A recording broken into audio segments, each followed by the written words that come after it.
तो इसमें जो जो विषय हैं वो सारे सूत जी ने बताए कि यह इसमें विस्तार पूर्वक कहे गए हैं। और गरुड़ महापुराण के उपदेष्टा के रूप में श्री गरुड़ हर प्रकार से अत्यंत सामर्थ्यवान हो गए।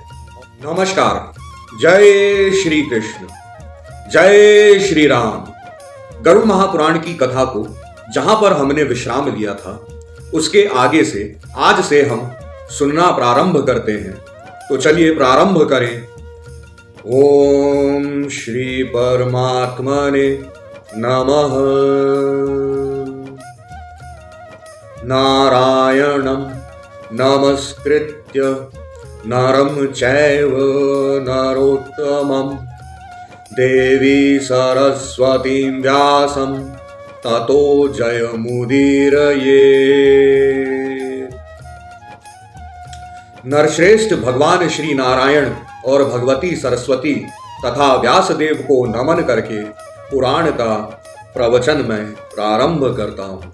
गरुड़ महापुराण का पाठ इस पितृपक्ष हम पितरों की शांति के लिए कर रहे हैं, ताकि जो हमारे पितृ अभी हमारे पास हमारे इस पृथ्वी लोक पर आए हुए हैं वह हमें सुख संपन्नता का आशीर्वाद दे के जाएं और हमारे साथ साथ वह भी इस गरुड़ महापुराण को श्रवण करें।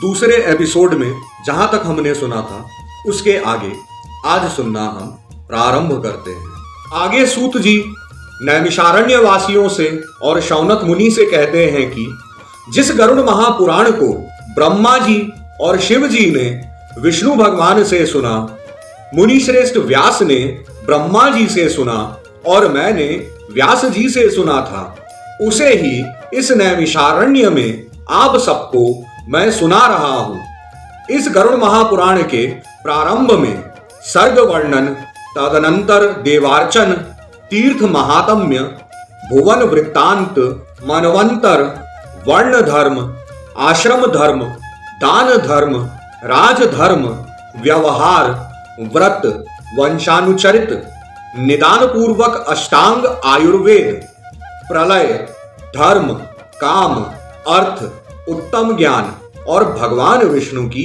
मायामय एवं सहज लीलाओं को विस्तार पूर्वक कहा गया है। भगवान वासुदेव के अनुग्रह से इस गरुड़ महापुराण के उपदेष्टा रूप में श्री गरुड़ सब प्रकार से अत्यंत सामर्थ्यवान हो गए और उसी के प्रभाव से उन्हीं के वाहन बनकर वे सृष्टि, स्थिति तथा प्रलय के कारण भी बन गए।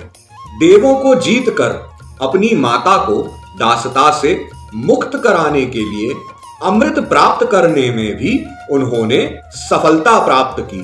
तो इसमें जो जो विषय हैं वो सारे सूत जी ने बताए कि यह इसमें विस्तार पूर्वक कहे गए हैं। और गरुड़ महापुराण के उपदेष्टा के रूप में श्री गरुड़ हर प्रकार से अत्यंत सामर्थ्यवान हो गए। और अब आगे उसके कहते हैं, जिन भगवान विष्णु के उदर में संपूर्ण ब्रह्मांड विद्यमान है, उनकी क्षुधा को भी उन्होंने अपनी भक्ति से शांत किया। जिनके दर्शन या स्मरण मात्र से सर्पों का विनाश हो जाता है, जिस गरुड़ मंत्र के बल से कश्यप ऋषि ने जले हुए वृक्ष को भी जीवित कर दिया था, उन्हीं हरि रूप गरुड़ ने इस गरुड़ महापुराण का वर्णन श्री कश्यप से किया था। हे नैमिषारण्य वासियों, यह श्रीमद् गरुड़ महापुराण अत्यंत पवित्र तथा पाठ करने पर सब कुछ प्रदान करने वाला है। व्यास जी को नमस्कार करके मैं यथावत उसे कह रहा हूं, आप सब उसको सुने। शंकर भगवान विष्णु भगवान से कहते हैं कि आप सर्ग, प्रतिसर्ग, वंश, मनवंतर एवं वंशानुचरित इन सब का विस्तार पूर्वक वर्णन करें। तो श्री हरि श्री विष्णु भगवान कहते हैं, नर नारायण रूप में उपास्य वे वासुदेव प्रकाश स्वरूप परमात्मा परब्रह्म और देवाधिदेव हैं तथा इस जगत की सृष्टि, स्थिति एवं प्रलय के कर्ता हैं। यह सब जो कुछ दृष्ट अदृष्ट हैं उन भगवान का ही व्यक्त और अव्यक्त स्वरूप है। वे ही पुरुष एवं काल रूप में विद्यमान हैं। जिस प्रकार बालक क्रीड़ा करता है, उसी प्रकार व्यक्त रूप में भगवान विष्णु और अव्यक्त रूप में काल एवं पुरुष निराकार ब्रह्म की क्रीड़ा होती है। उन्हीं लीलाओं को आप भी सुने। उन परमात्मा परमेश्वर का आदि और अंत नहीं है। वे ही जगत को धारण करने वाले अनंत पुरुषोत्तम हैं। उन्हीं परमेश्वर से अव्यक्त की उत्पत्ति होती है और उन्हीं से आत्मा यानी कि पुरुष जो हम हैं भी उत्पन्न होता है।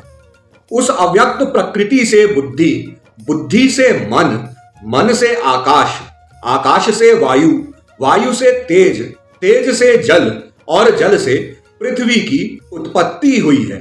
हे शंकर, हे रुद्र, इसके पश्चात हिरण्यमय अंड उत्पन्न हुआ। उस अंड में वे प्रभु स्वयं प्रविष्ट होकर जगत की सृष्टि के लिए सर्वप्रथम शरीर धारण करते हैं।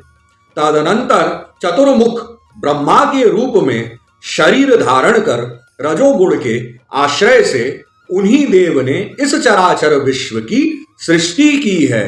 देव, असुर एवं मनुष्यों सहित यह संपूर्ण जगत उसी अंड में विद्यमान है। वे ही परमात्मा स्वयं सृष्टा ब्रह्मा के रूप में जगत की संरचना करते हैं, विष्णु रूप में जगत की रक्षा करते हैं और अंत में संहर्ता शिव के रूप में वे ही देव संहार करते हैं। इस प्रकार एकमात्र वे ही परमेश्वर ब्रह्मा के रूप में सृष्टि, विष्णु के रूप में पालन और कल्पांत के समय रुद्र के रूप में संपूर्ण जगत को विनष्ट करते हैं।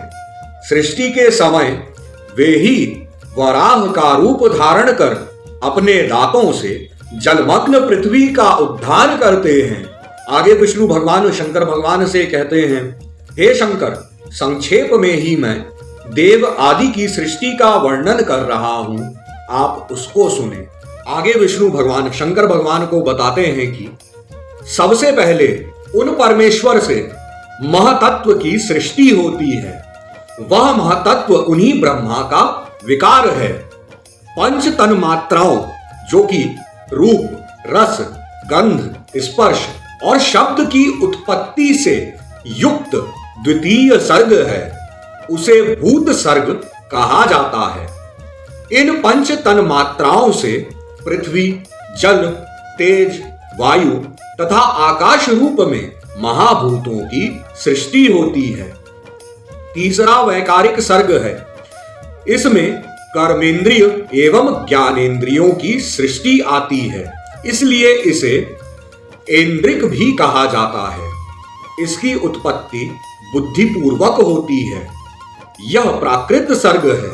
चौथा सर्ग मुख्य सर्ग है। पर्वत और वृक्ष आदि स्थावरों को मुख्य माना गया है। पांचवा सर्ग तिर्यक सर्ग कहा जाता है। इसमें तिर्यक, श्रोता, पशु पक्षी आदि आते हैं। इसके पश्चात ऊर्ध्व स्रोतों की सृष्टि होती है। तदनंतर सातवां सर्ग अर्वाक स्रोतों का होता है। यही मनुष्य सर्ग है। आठवां अनुग्रह नामक सर्ग है। वह सात्विक और तामसिक गुणों से संयुक्त है। इन 8 सर्गों में 5 वैकृत सर्ग और 3 प्राकृत सर्ग कहे गए हैं। कौमार नामक सर्ग 9वां सर्ग है। इसमें प्राकृत और वैकृत दोनों सृष्टियां विद्यमान रहती हैं। हे शंकर, देवों से लेकर स्थावर पर्यंत 4 प्रकार की सृष्टि कही गई है। सृष्टि करते समय ब्रह्मा से सबसे पहले मानस पुत्र उत्पन्न हुए। उसके बाद देव, असुर, पितृ और मनुष्य, इस सर्ग चतुष्टय का प्रादुर्भाव हुआ।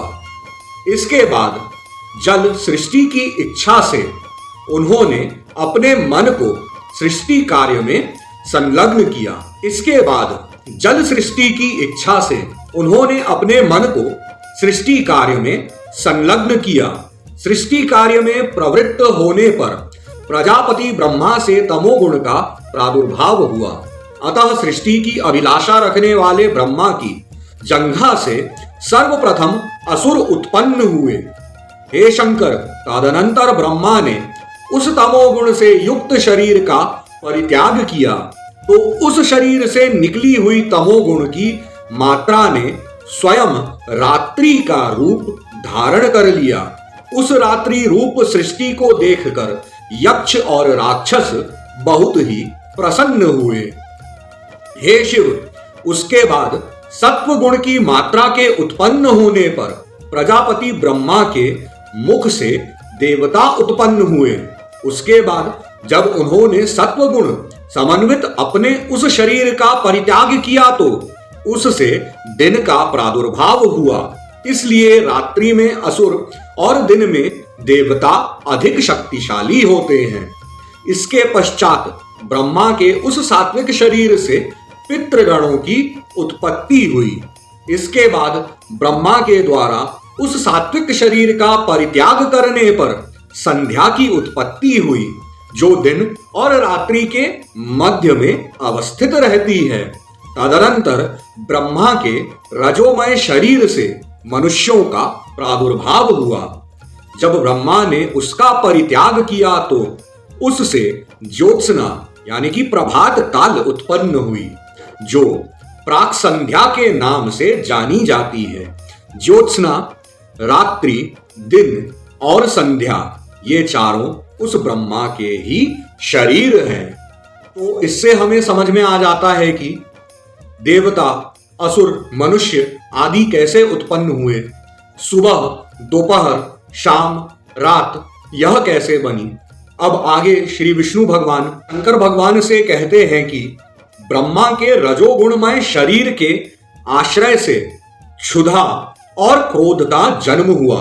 उसके बाद ब्रह्मा से ही भूख, प्यास से आतुर एवं रक्त मांस पीने खाने वाले राक्षसों तथा यक्षों की उत्पत्ति हुई। राक्षसों से रक्षण के कारण राक्षस कहा गया है और भक्षण के कारण यक्षों को यक्ष नाम की प्रसिद्धि प्राप्त हुई है। तदनंतर ब्रह्मा के केशों से सर्प उत्पन्न हुए। ब्रह्मा के केश उनके सिर से नीचे गिरकर पुनः उनके सिर पर आरूढ़ हो गए। यही सर्पण है। इसी सर्पण गति विरोध के कारण उन्हें सर्प कहा गया है। उसके बाद ब्रह्मा के क्रोध से भूतों का जन्म हुआ। इसलिए इन प्राणियों में क्रोध की मात्रा अधिक होती है। तदनंतर ब्रह्मा से गंधर्वों की उत्पत्ति हुई। गायन करते हुए इन सभी का जन्म हुआ था, इसलिए इन्हें गंधर्व और अप्सरा की ख्याति प्राप्त हुई है। उसके बाद प्रजापति ब्रह्मा के वक्ष स्थल से स्वर्ग और द्युलोक उत्पन्न हुआ। उनके मुख से अज, उदर भाग से तथा पार्श्व भाग से गौ, पैर भाग से हाथी। उसके बाद प्रजापति ब्रह्मा के वक्ष स्थल से स्वर्ग और द्युलोक उत्पन्न हुआ। उनके मुख से अज, पार्श्व भाग से गौ, पैर भाग से हाथी सहित अश्व, महिष, ऊंट और भेड़ की उत्पत्ति हुई। उनके रोमों से फल, फूल एवं औषधियों का प्रादुर्भाव हुआ। गौ, अज, पुरुष ये मध्य पवित्र हैं। घोड़े, खच्चर और गधे ग्राम्य पशु कहे जाते हैं। अब मुझसे वन्य पशुओं को सुनो। इन वन्य जंतुओं में पहले श्वापद, हिंसक, व्याघ्र आदि पशु, दूसरे दो खुरों वाले, तीसरे हाथी, चौथे बंदर, पांचवें पक्षी, छठे कच्छप आदि जलचर और सातवें सरीसृप जीव उत्पन्न हुए हैं। उन ब्रह्मा के पूर्व आदि चारों मुखों से ऋग, यजुष, साम तथा अथर्व इन चारों वेदों का प्रादुर्भाव हुआ। उन्हीं के मुख से ब्राह्मण, भुजाओं से क्षत्रिय, उरु भाग से वैश्य तथा पैरों से शूद्र उत्पन्न हुए। उसके बाद उन्होंने ब्राह्मणों के लिए ब्रह्मलोक, क्षत्रियों के लिए इंद्रलोक, वैश्यों के लिए वायुलोक और शूद्रों के लिए गंधर्व लोक का निर्धारण किया। उन्होंने ही ब्रह्मचारियों के लिए ब्रह्मलोक, स्वधर्म निरत गृहस्थाश्रम का पालन करने वाले लोगों के लिए प्राजापत्य लोक वानप्रस्थाश्रमियों के लिए, सप्तर्षि लोक और सन्यासी तथा इच्छानुकूल सदैव विचरण करने वाले परम तपोनिधियों के लिए अक्षय लोक का निर्धारण किया। तो यह सृष्टि की उत्पत्ति का वर्णन, सृष्टि कैसे बनी, इसका वर्णन विष्णु भगवान ने शंकर भगवान से किया है। आगे श्री हरि विष्णु भगवान कहते हैं, हे शंकर, प्रजापति ब्रह्मा ने परलोक में रहने वाली मानस प्रजाओं की सृष्टि के अनंतर सृष्टि विस्तार करने वाले मानस पुत्रों की सृष्टि की। उनसे धर्म, रुद्र, मनु, सनक, सनातन, भृगु, सनत कुमार, रुचि, श्रद्धा, मरीचि, अत्रि, अंगिरा, पुलस्त्य, पुलह, क्रतु, वशिष्ठ और नारद का प्रादुर्भाव हुआ। साथ ही बर्हिषद, अग्निश्वात, क्रव्याद, आज्यप, सुकालिन, उपहूत एवं दीप्य नामक 7 पितृगण उत्पन्न हुए। इन बर्हिष आदि सप्त पितृगणों में प्रथम 3 पितृगण अमूर्त रूप और शेष 4 मूर्तिमान हैं। कमल योनि ब्रह्मा के दक्षिण अंगूठे से ऐश्वर्य संपन्न दक्ष प्रजापति और वाम अंगूठे से उनकी भार्या का जन्म हुआ। प्रजापति ने अपनी उस पत्नी के गर्भ से अनेक शुभ लक्षणों वाली कन्याओं को उत्पन्न किया और उन्हें ब्रह्मा के मानस पुत्रों को समर्पित कर दिया। उन्होंने सती नामक पुत्री का विवाह रुद्र के साथ किया। उनसे रुद्र के असंख्य महापराक्रमशाली पुत्रों की उत्पत्ति हुई। दक्ष ने असाधारण रूपवती सुंदर लक्षणों वाली ख्याति नामक पुत्री भृगु को समर्पित की, जिससे भृगु के धाता और विधाता नामक 2 पुत्र हुए। उसी ख्याति से भगवान नारायण की जो श्री नामक पत्नी हैं, उनकी भी उत्पत्ति हुई। उन श्री के गर्भ से हरि ने बल और उन्माद नाम के 2 पुत्रों को उत्पन्न किया है। महात्मा मनु के आयति और नियति नाम वाली 2 कन्याएं हुई, जिनका विवाह भृगुपुत्र धाता और विधाता के साथ हुआ। उन दोनों से एक पुत्र का जन्म हुआ। आयति के गर्भ से धाता ने प्राण और नियति के गर्भ से विधाता ने मृकंडु को उत्पन्न किया। उन्हीं मृकंडु से महामुनि मार्कंडेय की उत्पत्ति हुई। मरीचि की पत्नी संभूति ने पौर्णमास नामक एक पुत्र को जन्म दिया। उस महात्मा पौर्णमास के 2 पुत्र हुए, जिनका नाम विरजा और सर्वग है। अंगिरा ने दक्ष कन्या स्मृति से अनेक पुत्र और सिनी वाली, कुहू, राका तथा अनुमति नामक 4 कन्याओं को जन्म दिया। अनसुया ने अत्रि से चंद्रमा, दुर्वासा एवं योगी दत्तात्रेय नामक 3 पुत्रों को उत्पन्न किया। पुलस्त्य की पत्नी प्रीति से दत्तोली नामक पुत्र हुआ। प्रजापति पुलह की पत्नी क्षमा से कर्मश, अर्थवीर तथा सहिष्णु नामक 3 पुत्र उत्पन्न हुए। क्रतु की पत्नी सुमति से 60,000 बालखिल्य ऋषियों की उत्पत्ति हुई। ये सभी ऊर्ध्वरेता, अंगुष्ठ पर्व, परिमाण वाले तथा देदीप्यमान सूर्य के समान तेजस्वी हैं। वशिष्ठ की पत्नी ऊर्जा से रज, गात्र, ऊर्ध्वबाहु, शरण, अनघ, सुतपा और शुक्र, ये 7 पुत्र हुए। ये सभी सप्तर्षि थे। हे हर, उस दक्ष प्रजापति ने शरीरधारी अग्नि को स्वाहा नामक पुत्री प्रदान की थी। उस स्वाहा देवी ने अग्निदेव से पावक, पवमान तथा शुचि नामक ओजस्वी 3 पुत्रों को प्राप्त किया। यह वही स्वाहा है जिनके नाम से हम हवन करते हैं। ये सब सुनिए, इन सब के बारे में पूर्णतः अच्छी तरीके से सब समझा के आप लोगों को आगे के एपिसोड में बताऊंगा मैं।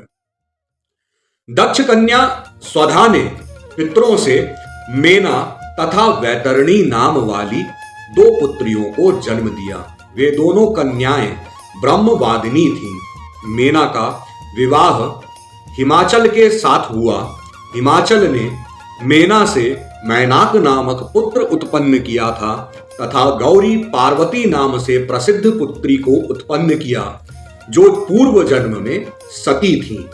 हे शिव, तदनंतर भगवान ब्रह्मा ने अपने ही समान गुण वाले स्वयंभुव मनु को जन्म दिया और उन्हें प्रजापालन के कार्य में नियुक्त किया। उन्हीं ब्रह्मा से देवी शतरूपा का आविर्भाव हुआ।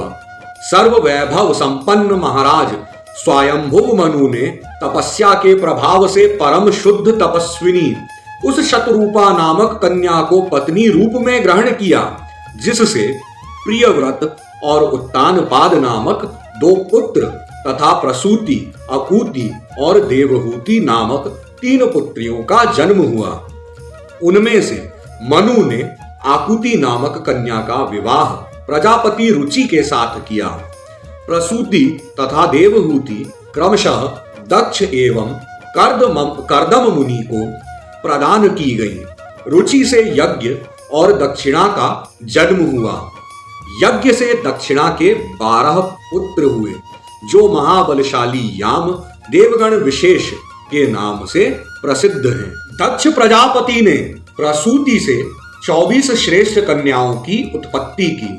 उन कन्याओं में श्रद्धा, लक्ष्मी, धृति, तुष्टि, पुष्टि, मेधा, क्रिया, बुद्धि, लज्जा, वपु, शांति, रिद्धि और कीर्ति नाम की जो 13 कन्याएं थीं, उनको पत्नी रूप में दक्षिणा के पुत्र धर्म ने स्वीकार किया।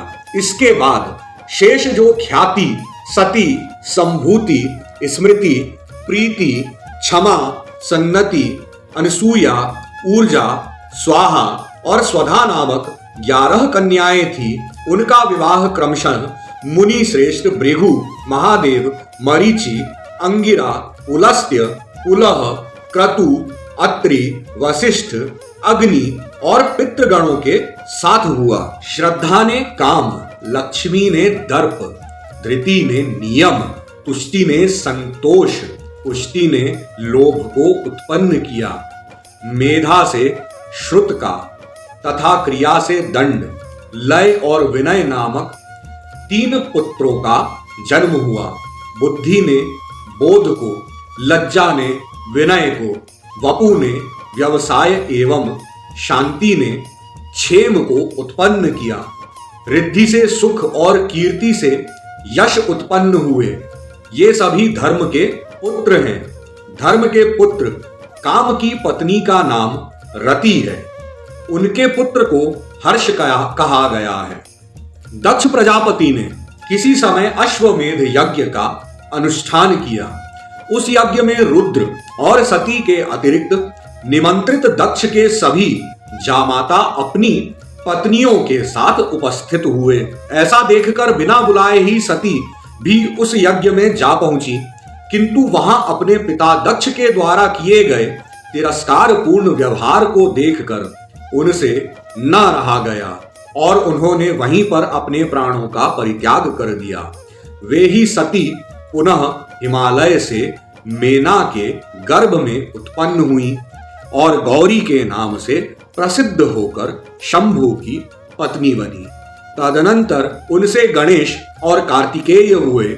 सती के देह त्याग से अत्यंत क्रुद्ध महातेजस्वी भृंगेश्वर पिनाक पाणी भगवान शंकर ने यज्ञ का विध्वंस करके उस दक्ष को यह शाप दिया कि तुम ध्रुव के वंश में मनुष्य होकर जन्म ग्रहण करोगे।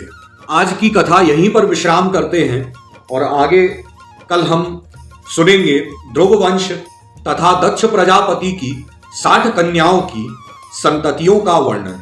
और कथा आगे बढ़ेगी।